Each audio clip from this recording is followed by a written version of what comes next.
கர்த்தருக்கு ஸ்தோத்திரம். தேவனுக்கு மகிமை உண்டாவதாக. எரேமியா தீர்க்கதரிசியின் புஸ்தகம் 15ஆம் அதிகாரம் 11ஆம் வசனத்தை வாசிப்போம். கர்த்தருடைய கிருபையின் மேல் நின்று கொண்டு கர்த்தருடைய வார்த்தையை சொல்லும்படியாக தேவன் தந்த இந்த அருமையான நேரத்துக்காக நான் கர்த்தருக்கு ஸ்தோத்திரம் துதிகளை ஏறெடுக்கிறோம். தேவன் தாமே நமக்கு கிருபையும் தேவனுடைய வார்த்தையை நம் தந்து நம்மை உயிர்ப்பிப்பாராக. தேவனுக்கு மகிமை உண்டாவதாக. வாசிங்க. உன்னில் மீதியாய் இருப்பவர்கள் நன்மை அடைவார்கள். தீங்கின் காலத்திலும் நெருக்கத்தின் காலத்திலும் உனக்காக நான் சத்துருக்களுக்கு எதிர்பட்டு உனக்கு சகாயம் செய்வேன் என்று மெய்யாகவே சொல்லுகிறேன். அல்லேலூயா. மறுபடியும் வாசிங்க. உன்னில் மீதியாய் இருப்பவர்கள் நன்மை அடைவார்கள். தீங்கின் காலத்திலும் நெருக்கத்தின் காலத்திலும் உனக்காக நான் சத்துருக்களுக்கு எதிர்பட்டு உனக்கு சகாயம் செய்வேன் என்று மெய்யாகவே சொல்லுகிறேன்.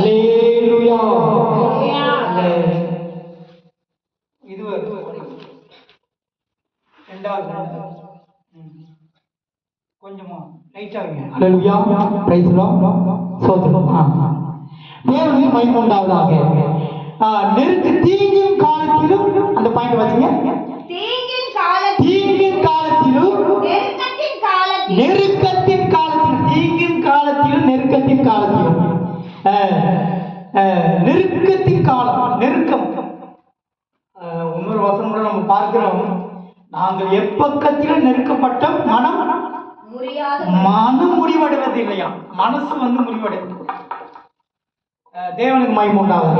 எப்பக்கத்திலும் நெருக்கப்பட்டாலும் இன்னைக்கு சமுதாயத்துல நாம் பார்க்கும் பொழுது கிறிஸ்துவ குடும்பமா இருந்தாலும் சரி, இல்ல சமுதாயத்துல உலக ஜனங்களா இருந்தாலும் சரி, நெருக்கமான சூழ்நிலைகளும் நெருக்கமான பாதைகளும் கடந்து போவதை நாம் பார்க்கலாம்.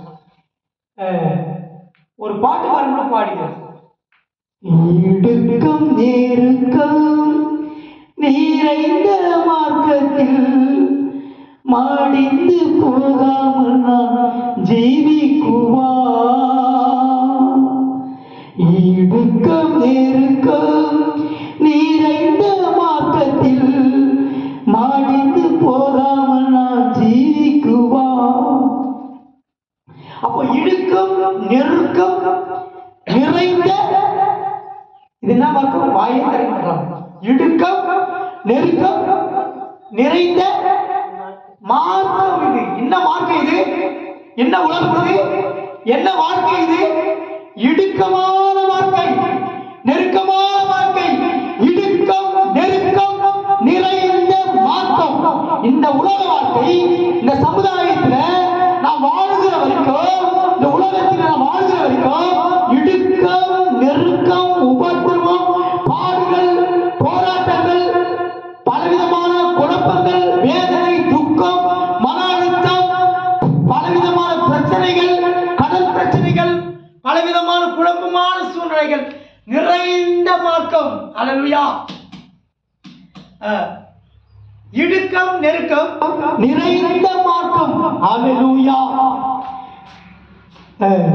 இயேசுவே நீ எந்த தஞ்சமல்லோ, இயேசுவே நீ எந்த சொந்தமல்லோ, இயேசுவே நீ எந்த தஞ்சமல்லோ, இயேசுவே நீ எந்த சொந்தமல்லோ, என்றே ஆனந்தமும் ஏ ஆசையும் நீயல்லோ, இன்னும் என்னும் நாதா இமருவில். அதான் என்ற ஆனந்தமும் என் ஆசையும். இயேசு நமக்கு சொந்தம். இயேசு ஆண்டவராகிய இயேசு கிறிஸ்து என்னைக்கு நம்முடைய வாழ்க்கையில நம்முடைய குடும்பத்துல நமக்கு சொந்தமானாரோ, உலகத்தில் இருக்கிற சொந்த பந்தங்கள் எல்லாம் நமக்கு நெருக்கத்தை கொடுக்கிற சொந்தங்கள், வேதனையை கொடுக்கிற சொந்தங்கள். நெருக்கடியான சூழ்நிலை. தாங்க முடியாத சூழ்நிலை, தாங்க முடியாத பிரச்சனை, கடன் பிரச்சனை, சுமை, வேதனை, துன்பங்கள், பாடுகள், கஷ்டங்கள், துயரங்கள், கண்ணீரின் பாதை, கடினமான பாதை, கசப்பான வாழ்க்கை, வேண்டா வெறுப்பான வாழ்க்கை, வாழ முடியாத சூழ்நிலைகள், என்ன செய்வது என்று தவித்து கொண்டு வாழ்கிற வாழ்க்கை தான். எப்படி இந்த சூழ்நிலையிலிருந்து மீண்டு வர முடியாதா? வாழ முடியுமா? இப்படிப்பட்டதான நெருக்கமான பாதை.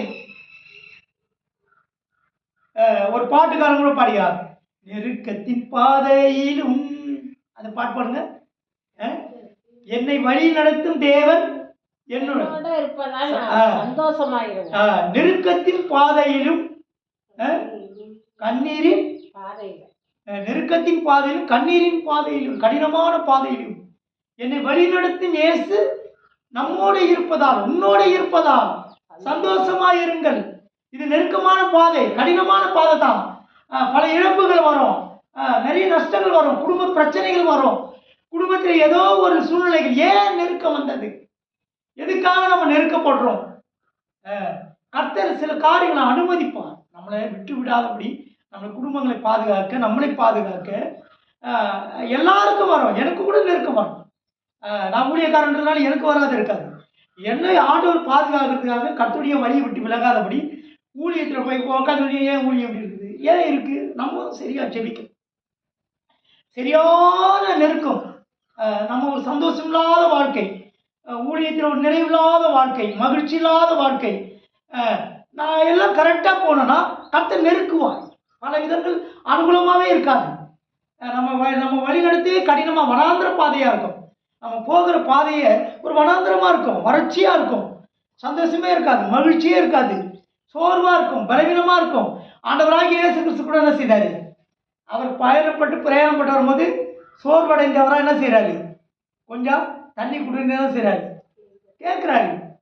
அப்போ அவன் கேட்குறா, அவர் சொல்ற, நான் கொடுக்குற தண்ணி உனக்கு ஒரு காலம் தாகம் வராதுன்றார். அப்போ ஆண்டவரே சோர்வடைந்தார்.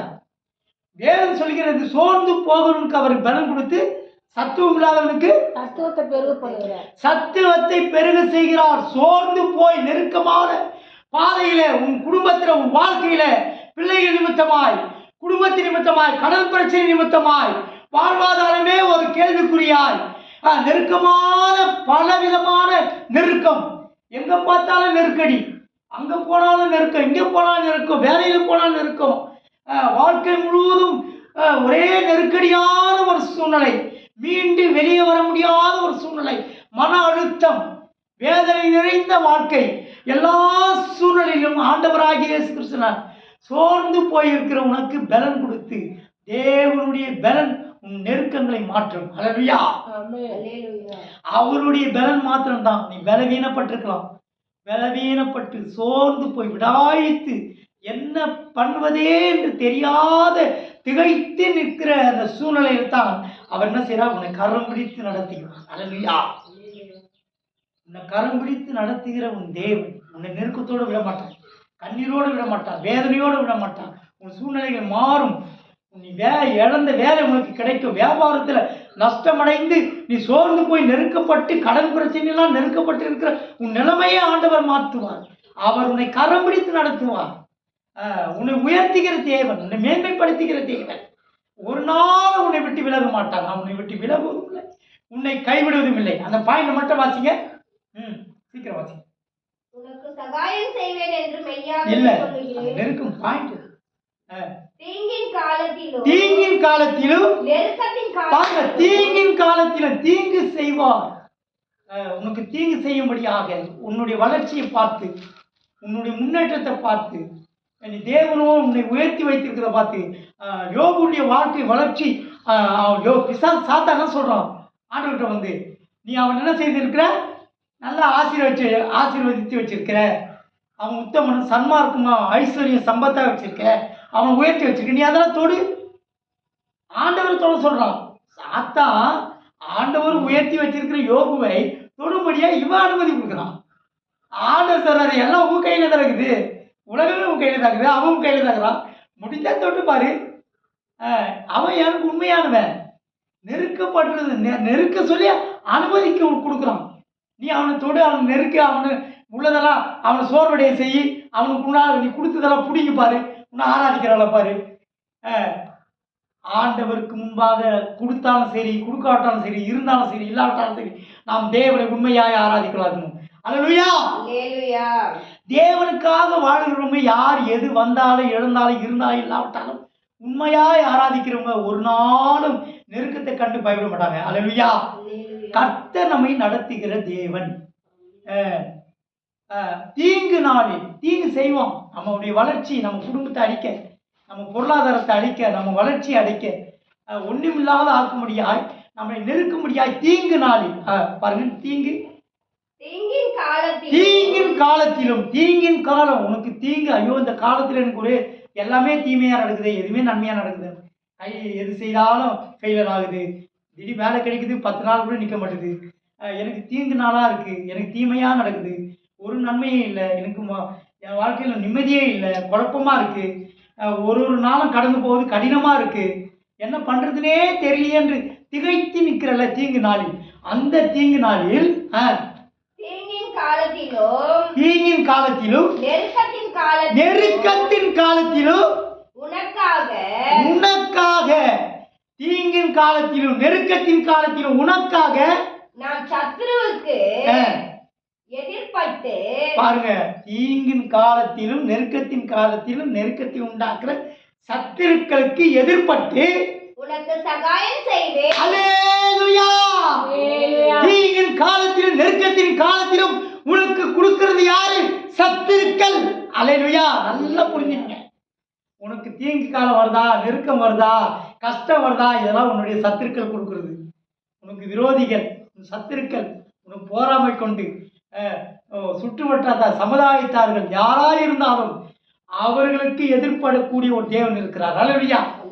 உன்னை யாராலையும் நெருக்க முடியாது. உன்னை தொடுகிறவன் என் கண்மணியை தொடுகிறான். உன்னை தொடுறானா ஆண்டவரே தொடுறா போல. உன்னை நெருக்கிறானா ஆண்டவரை நெருக்கிறான். ஆண்டவர் நெருக்க ஆண்டவர் விடுவாரா? தொலைச்சிடுவார். எதிர்பட்டு வருகிறவர், உனக்காக போராடுகிறவர், யுத்தம் பண்ணுகிறவர். நான் உனக்காக யுத்தம் பண்ணுவேன், நீங்க சும்மா இருப்பீர்கள். ஜெயமும் கர்த்தரால் வரும். நீ ஜெபித்தால் போதும். உன் நெருக்கத்தின் காலத்திலே, தீங்கின் காலத்திலே என் ஆண்டவராகிய இயேசு கிறிஸ்து உண்மையாய் தேட வேண்டும், ஆராதிக்க வேண்டும். நம்ம ஜெபித்தால் போதும், எல்லா நெருக்கங்களும் மாறும், மன அழுத்தங்கள் மாறும், குழப்பங்கள் மாறும். வெற்றியின் பாதையை நடத்துவார். உனக்காக எதிர்பட்டு உனக்காக யுத்தம் பண்ணுகிறவர் ஆண்டவராகிய இயேசு கிறிஸ்து. அவர் உன்னோடு கூட இருக்கிறார். அல்லேலூயா. எதிர்பட்டு வாசிங்க, உனக்கு சகாயம் செய்வேன் என்று மெய்யாகவே சொல்லுகிறேன். அல்லேலூயா. உனக்காக எதிர்பட்டு நான் சகாயம் செய்வேன். உன் சத்துருக்களுக்கு விரோதமாய் நான் போராடுவேன். சகாயம் என்றால் உதவி. உனக்கு தீங்கின் காலத்திலும் நெருக்கத்தின் காலத்திலும் உனக்கு உதவி செய்ய சர்வ வல்லமையுள்ளதான தேவன் நான் ஒருவர் இருக்கிறேன். நான் உன்னை அழைத்தவர், நான் மாறாதவர். உனக்கு சகாயம் பண்ணுவேன், நான் உனக்கு உதவி செய்வேன். நான் உதவி செய்ய முடியாது, எதிர்பட்டு வருவேன், சத்துருக்களுக்கு விரோதமாய் போராடுவேன். அல்லேலூயா. ஆமா, தானியேல் என்ன செய்தாங்க? சிங்கத்தின் குகையில போட்டாங்களே, ஆண்டவர் எதிர்பட்டு வந்தார்ல, சத்துருக்கு விரோதமாய், சிங்கத்துக்கு விரோதமாய் அவர் வாயை அடைச்சார்ல. சிங்கத்தின் வாயை அடைக்கிற போல உனக்கு விரோதமாய் பேசுகிற வாய்கள் அடைக்கப்படும். உன்னுடைய வாழ்க்கையை ஒன்றுமில்ல ஆக்காமல், உன் குடும்பத்தை ஒன்றுமில்ல ஆக்காமல் உன்னை அழித்து, உன்னை நெருக்கி, உனக்கு தீங்கு செய்வார் ஒருவரும் இல்லை. எகிப்திலே இஸ்ரவேல் ஜனங்களை தீங்கு செய்தாங்க. ஆலோட்டிக்கு நான் நெருக்கினார்கள். அவருடைய கூக்குரல் தேவனுடைய சமூகத்தில் எட்டினது. தேவன் அவருக்காக சகாயம் செய்தார். அவர்கள் எதிர்பட்டு வந்தார். அல்லேலூயா. எதிர்பட்டார். மோசேயை தேவனுடைய தாசனை அனுப்பினார், மீட்டெடுத்தார். சகாயம் தான் மீட்பு, சகாயம் உதவி. அந்த நெருக்கமான சூழ்நிலையில ஆலோட்டிகளால் நெருக்கப்பட்டு மன அழுத்தத்தில் பலவிதமான வேதனை, துன்பம், தூக்கம் இல்லாமல் கடினமான வேலை வாங்கி அடிமைதன வாழ்க்கையிலிருந்து ஆண்டவராகிய இயேசு கிறிஸ்து இஸ்ரவேல் ஜனங்களுக்கு சகாயம் செய்து உதவி செய்து எகிப்திலிருந்து மீட்டெடுத்தது போல இன்றைக்கு நம்மளை மீட்க வல்லவராய் இருக்கிறார். அதே தேவன் யாக்கோபின் தேவன், இஸ்ரவேலின் தேவன், ஈசாக்கின் தேவன் உன்னுடைய தேவனா என்னுடைய தேவனா இருக்கிறார். நெருக்கத்திலிருந்து உதவி செய்ய வல்லவரா இருக்கிறார், சகாயம் செய்ய வல்லவரா இருக்கிறார். அல்லேலூயா. கர்த்தருக்கு மகிமை உண்டாவதாக, தேவனுக்கு மகிமை உண்டாவதாக.